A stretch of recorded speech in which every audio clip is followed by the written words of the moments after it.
In the world of Attack on Titan, where colossal titans threaten the survival of humanity, weaponry is indispensable. From sharp blades and omnidirectional mobility gear to military inventions with immense destructive power. So today, join movienook as we explore the history of weapon development in Attack on Titan.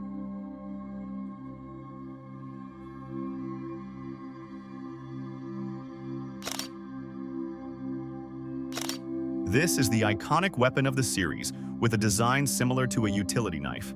The Titan-killing blade is the only thing the Eldia people can use to eliminate pure Titans outside the walls.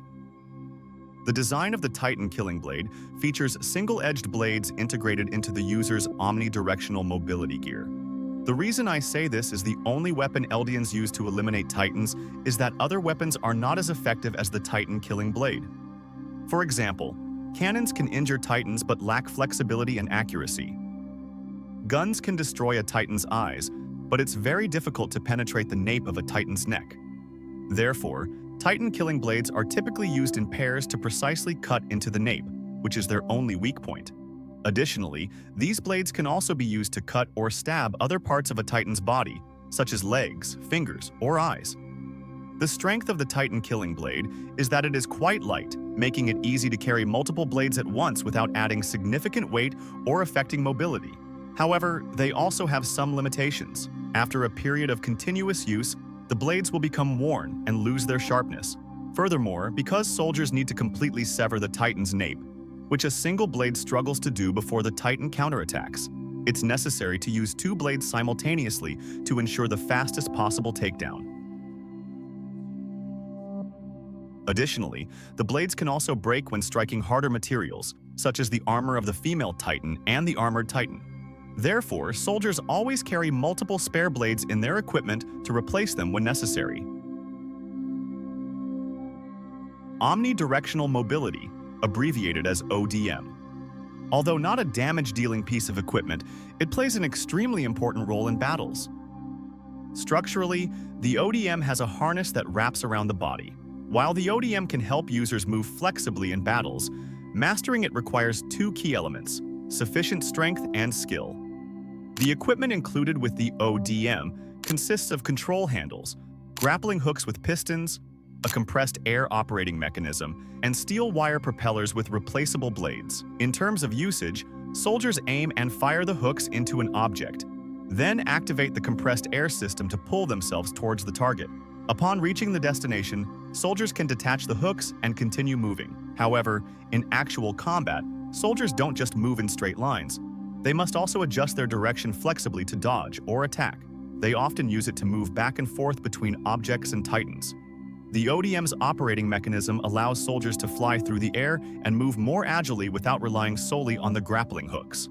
Nevertheless, the ODM has a limitation. It is very difficult to use in open environments because there aren't many places to anchor the hooks for movement. However, since the grappling hooks can pierce a Titan's skin, the ODM still helps users move faster than, or as fast as Titans. Structurally, the main compartment of the device is located on the user's lower back, including a winch and pulley system with two independent axes and steel wire spools. The control handles serve as both sword hilts and the control center for the entire system. The handle is a complex and heavily protected component. The control handles have separate triggers. The top trigger is used to fire the grappling hooks. The bottom trigger activates the compressed air. The lever helps retract the wire, and the switch on the back functions to lock and release the blades. In addition, the adjustment knob on the side helps change the firing angle of the grappling hooks. The compressed air cylinders attached to the sword sheaths are responsible for providing pressure to fire and retract the hooks. To ensure continuous combat capability, soldiers often carry multiple spare blades stored in two boxes attached to their legs. Finally, the turbine system uses compressed air from the cylinders to provide kinetic energy for the pull wires. The air pressure can be adjusted to control the wire retraction speed, helping soldiers control their movement as precisely as possible. Next is the vertical maneuvering equipment. The vertical maneuvering equipment is a secretly developed equipment system specifically for the military police's anti-personnel control squad, intended to counter the Survey Corps. The vertical maneuvering equipment is an improved version of the Omni-Directional Mobility Gear. But instead of using blades, it is equipped with guns, although the operating principle remains similar to omnidirectional mobility. The design of the new version has undergone a significant change, with the main components of the device worn on the shoulders and back instead of under the user's lower back. The control handles are shaped like guns, used to fire grappling hooks and large-caliber bullets. Operating this device is similar to the regular Omni-Directional Mobility Gear, where the user simply aims at an object and fires the grappling hook, then activates the pneumatic system to pull themselves towards the target. Users can take advantage of inertia to move, not only in a straight line but also to perform advanced techniques, such as maneuvering around obstacles with agility. Like the traditional mobility gear, this system is also less effective when operating in open environments, with few objects for the grappling hooks to latch onto. However, the fatal flaw of the vertical maneuvering equipment is that it cannot kill titans. The vertical maneuvering equipment was not created to fight titans, but to fight humans, making it suitable for combat in urban environments. However, the device can still be used effectively in areas with many anchor points, such as the crystal cave beneath the Rice family's chapel. Thunder Spear. The Thunder Spear is a special weapon developed based on secret research documents. It was kept by some members of the military police brigade, despite orders to destroy all traces of the advanced technology.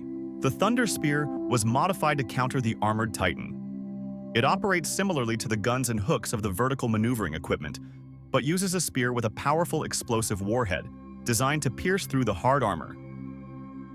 This weapon operates on a two-stage rocket mechanism. When the user pulls the trigger on the handle, an initial explosion is triggered, launching the Thunder Spear outwards with enough force to penetrate the Titan's hard skin. The Thunder Spear remains connected to the main engine via a wire. When this wire is cut, the safety pin is pulled, activating the second explosive charge. This explosion helps the Thunder Spear's head lodge deeper into the target. The time between the activation of the second explosive charge and the detonation is almost instantaneous, but still enough for the user to evade in time. Initially, each soldier could only carry 2 Thunder Spears, one in each hand. However, after special improvements and modifications, the number that can be carried has increased to 4 spears per hand. These improvements not only increased the number of weapons, but also significantly enhanced their destructive power. During the battle in the Shiganshina district, when this weapon was first used, a series of Thunder Spears were launched. They could only destroy half of the armored Titan's head, revealing the nape of the armored Titan's neck. But 4 years later, during the Liberio raid, a similar weapon had greater destructive power, eliminating the Cart Titan along with the Marley military's Panzer unit while they were sheltering within their armored plating. Additionally, a new activation mechanism was introduced, where the Thunder Spear could be launched far without needing to cut the connecting wire. When the Thunder Spear's head collides with a solid surface, it will automatically trigger the explosion without requiring any action from the user. Besides melee weapons like swords, guns are also a noteworthy type of weapon in Attack on Titan. Although not suitable for killing Titans, they are still used by the military police and security forces in situations of human-on-human conflict. Larger versions of guns, cannons, were used by the Garrison Regiment as the main line of defense against Titans. In addition, both the Survey Corps and the Garrison Regiment used signal flare guns for long-range communication during combat. Later, when the Eldians within the walls gained access to technology from the anti-Marleyan volunteers, the island's military quickly replaced their flintlock-style weapons with bolt-action rifles and automatic firearms, significantly increasing combat effectiveness. Besides guns used against humans, the Marleyan military also invented a special sniper rifle called the Anti-Titan rifle. It was a large-caliber sniper rifle with tremendous destructive power, and it was used by Gabby to shoot off Eren's head when he made contact with Zeke. The Special Target Restraint Training Weapon is a type of weapon developed by the Survey Corps for the purpose of capturing Titans. The design for the Special Target Restraint Training Weapon originated from discoveries and developments related to handheld firearms. Accordingly, each barrel has 7 steel tubes, each with coiled wire and arrowheads at both ends. Because 6 barrels are deployed in a normal set, just a few sets are enough to restrain even a 15-meter Titan, and only 5 or 6 sets are enough to render it completely immobile. Due to the precise design of the hooks, when the Titan regenerates, the hooks will tighten further. Titan's serum is a type of solution used to inject Eldians, causing them to transform into pure Titans. The origin and method of use of this solution are still unknown. However, based on details in the film and manga, this is how the Fritz royal family passed down the founding Titan through generations, and later, the Rice family. Although the information has not been clearly verified, it is believed that the Tiber family also used this method to pass down the Warhammer Titan every 13 years. Similarly, the Marleyan military used a method similar to the Rice family, in which members of the warrior unit would be chosen and inherit the power of the Titan shifters, and the serum only has an effect on people of Eldian descent. The effect on non-Eldians is unknown. After being injected with the serum, the person will transform into a pure Titan, losing consciousness and only knowing destruction and eating humans. In the film or manga, the Marleyan military uses it to inject Eldian criminals, thereby turning them into Titans and releasing them onto Paradis Island, in order to implement the policy of using Eldians to destroy Eldians.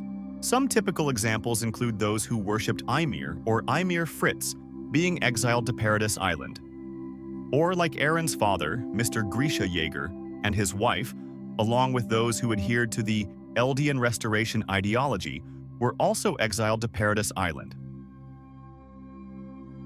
Hell Machine. It was first installed at the south gate of the Trost district. This structure consisted of 2 parallel walls built outside the gate with barriers in between to prevent Titans from passing through. At the top of the walls was a large pulley system with fixed chains, and in the middle, a giant log with metal-covered edges. When this log was in the lowered state, it was suspended by chains from the pulley system and could be pulled up by horsepower from inside the walls. However, the construction of this structure required Eren's hardening ability. After this device proved its effectiveness, the Survey Corps built more of these systems in various other locations. The operating mechanism of this guillotine is quite simple. A soldier will stand between 2 small walls to attract the Titan's attention, and when a Titan bows its head to go between the 2 walls, a giant log will strike its nape, instantly finishing off the Titan. Afterward, the log will be pulled back to its original position by the pulling force of horses. Once the Titan has completely vanished, they will continue to eliminate other Titans repeatedly. The last weapon, but also the most terrifying on this list, is the Titans themselves. Titans are divided into 2 types, pure Titans and Titan shifters. Pure Titans seem to lack awareness, only knowing to move and devour living creatures in their path. Pure Titans are also controlled or attracted by Titan shifters. The evidence is that the female Titan will scream and attract pure Titans to her location, and the female Titan cannot control pure Titans at will. Therefore, the female Titan can also be overwhelmed and defeated by a large number of pure Titans. And the second type, which can also be called pure Titans, are the Eldians who drink the Beast Titan's spinal fluid. Upon drinking this spinal fluid and hearing the Beast Titan scream, the drinker will transform into a pure Titan. The special characteristic is that these Titans will obey the Beast Titan's commands. Basically, these Titans don't have any particularly outstanding abilities. They range in height from 2 to 15 meters. All of them resemble humans, but have varying degrees of deformities. Their only common trait is their mindless nature. They attack humans at any time. They were once used as weapons of war by both Eldia and Marley in the past. These Titans have a weakness located at the nape of their necks, the weakness of every Titan that has ever appeared in the show. The second type of Titan is the Titan shifters, of which there are 9 types. The Founding Titan, Attack Titan, Female Titan, Beast Titan, Jaw Titan, Colossal Titan, Cart Titan, Armored Titan, and Warhammer Titan. The abilities of the Founding Titan were split among these 9 Titan shifters and are passed down within the Eldian race. To inherit the power of a Titan shifter, a specific condition must be met. The person must be of Eldian descent. There are 2 ways to inherit the power. The first is passed down randomly when one of the 9 Titan shifters is not passed on to a specific person after 13 years. The second way is to drink or be injected with spinal fluid to transform into a pure Titan and then devour the person who possesses the power of the Titan shifter. And one person can possess multiple Titan shifter powers. For example, Eren has acquired 3 of the 9 Titan shifter powers. One is the Attack Titan, inherited from his father, Mr. Erenyeager. The second is the Warhammer Titan, which he seized from the Tiber family when the power of the Warhammer Titan was being passed down to Lara Tiber. The Warhammer Titan is considered a Titan with quite special and superior abilities compared to other Titans. However, when it was passed down to Lara Tiber, she did not have particularly strong combat abilities, so she could not fully utilize the power of the Warhammer Titan. And finally, the Founding Titan was also inherited from his father. Regarding the strength and abilities of the 9 Titans, in order, the Founding Titan. This is the first Titan in history with the ability to control other Titans and alter the biological structure of the Eldian people. For example, erasing memories or transforming bodies. However, there is one clan that is not affected: the Ackerman clan. The Ackerman clan is the result of experiments conducted on the subjects of Ymir, the source of all Titan power, and the Eldian people, with the aim of creating soldiers with Titan-like abilities but in human form and still retaining their human personalities. The Founding Titan can also completely heal injuries, even reviving lost body parts of Eldians. It can activate the rumbling, awakening all the colossal Titans within the 3 walls. More specifically, it has the ability to communicate with any person of Eldian bloodline at any point in time, whether past or future, through the coordinate. However, due to the restriction of royal blood, only those with royal blood can activate the power of the Founding Titan. Next is the Attack Titan. It is the only Titan with the ability to escape the control of the Founding Titan. However, the most overpowered ability is the power to see the memories of anyone who previously held the power of the Attack Titan. The Colossal Titan is a Titan that possesses the largest size among the normal forms of Titans, standing as tall as 60 meters. The Colossal Titan's body can release enormous amounts of heat, burning everything around it. Or it can even create a very large explosion each time it transforms. The Armored Titan possesses a body covered in hard plates of armor, which increases its defense and endurance. In addition, the current holder of the Armored Titan, Raynor, has a very special ability, a very strong survival instinct. Every time he's cornered, Raynor somehow manages to escape and appears all the way until the end of the movie, Attack on Titan. Many online forums jokingly comment that Raynor bribed Yuichiro Hayashi to be included until the very last pages of the manga. The female Titan possesses a balance between speed and strength, with the ability to harden its body and attract pure Titans with its scream.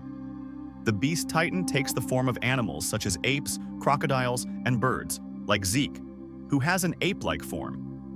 It has the ability to aim and shoot with high accuracy and can turn those who drink its spinal fluid into pure Titans, as Zeke did when fighting for the Marleyan military.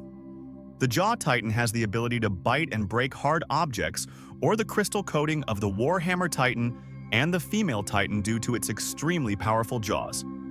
In addition, the Jaw Titan is smaller than other Titans, making it more agile in combat. The Cart Titan is a Titan that walks on 4 legs and has the ability to carry heavy weapons and equipment. The Cart Titan can maintain its Titan form for a long period of time, and according to Peak Finger, as long as she is alive, she can continuously transform into the Titan. The Warhammer Titan is a Titan belonging to the Tiber family. This Titan can create hardened weapons such as hammers, swords, or sharp stakes to attack. In addition, the wielder doesn't need to be inside the Titan's body but can control it remotely through a connecting cord. Despite the overpowered strength of the Titans, there is one point to note. Those who possess the power of a Titan shifter will be afflicted by a curse. Specifically, from the moment they receive the power of a Titan shifter, they will only live for another 13 years.